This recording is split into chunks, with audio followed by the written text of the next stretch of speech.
I was asked a question on YouTube by someone by the name of Zorn, and he wanted to know, where does magic phenomenon end and psychic ones begin?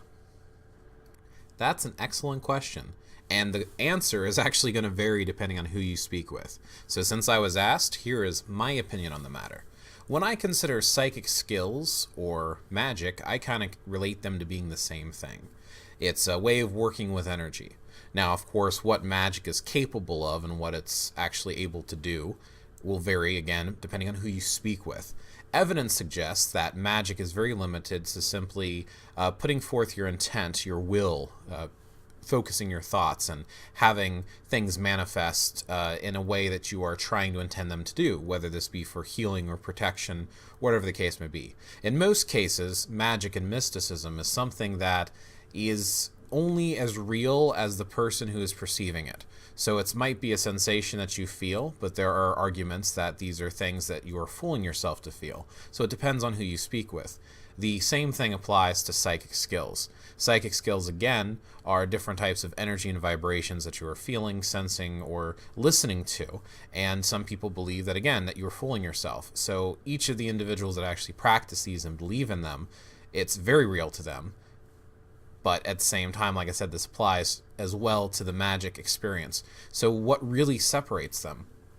I think the main difference is psychic skills is a type of magic. It is an attempt to take abilities that are considered magical, mystical, or arcane, and to put them into scientific definitions. And when I say science, I mean pseudoscience. Pseudo meaning false science, because it doesn't really follow the traditional scientific method. It's a personal experience that the individual is going through, which closely relates to spirituality, religion, and faith, things that don't have any concrete evidence other than the one's own personal experience. So for me, I don't think that there is an ending between the two. I think it's a classification, just like you have divination, you have healing, you have spellcraft. Then you have different types of magic, such as witchcraft, or you have some of the just different religious type of practices as well. Or you, of course, have like shamanism, or sorcery. There's a couple different practices. But even if you separate them down in individual disciplines, I think that's what psychic skills are. And I think most magical practitioners will include some form of psychic skill. So let's talk about some of the psychic skills. I actually should have grabbed this before I started recording. Would have been... There it is. Sorry, got about 30, 40 books. So this is one that I'm actually kind of fond of. And with my personal, I could do a book review of it later, but this is an example of a psychic skill book, and it's basically classifying certain abilities, and a lot of these abilities, again, will already be included in certain magical traditions. So I think the main reason to separate the two is A, to practice individual magical skills or abilities, or B, to separate it from religion or magical practice. So as an example, someone would not necessarily have to be a witch or a druid or someone like that in order to practice psychic skills. You could technically be anything.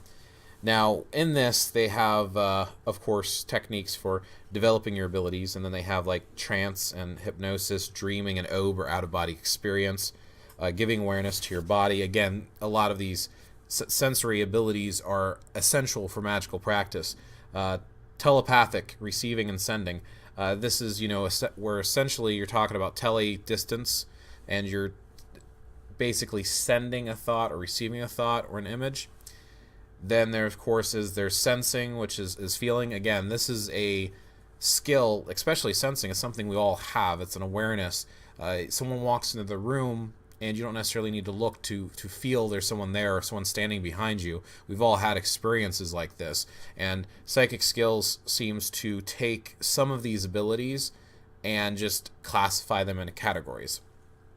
Psychometry. This is where you're touching an object and you're getting impressions off of it. So picking up a key and telling people about what car it might go to or who the owner is or how, things like that. Just getting impressions off of objects.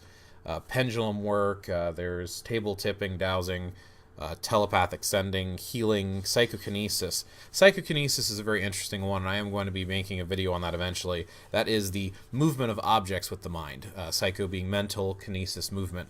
There's also telekinesis, which I don't think that's in this book. They call it psychokinesis, which is my preference term for that. And that just basically far movement versus mind movement. It just depends on who you talk to, whether it's PK, psychokinesis, or telekinesis. Then, of course, let's see, past life recalling, and then sensing the aura.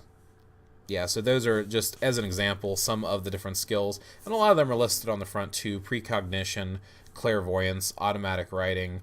Automatic writing and scrying, not necessarily always lumped in with psychic skills, but sometimes it is. Again, it depends on who you speak with and what skills you're referring to. So hopefully that answers your question. I hope you like this video. If you do, please thumb up, like, subscribe. My name is BlazeLeeDragon. Thanks for watching.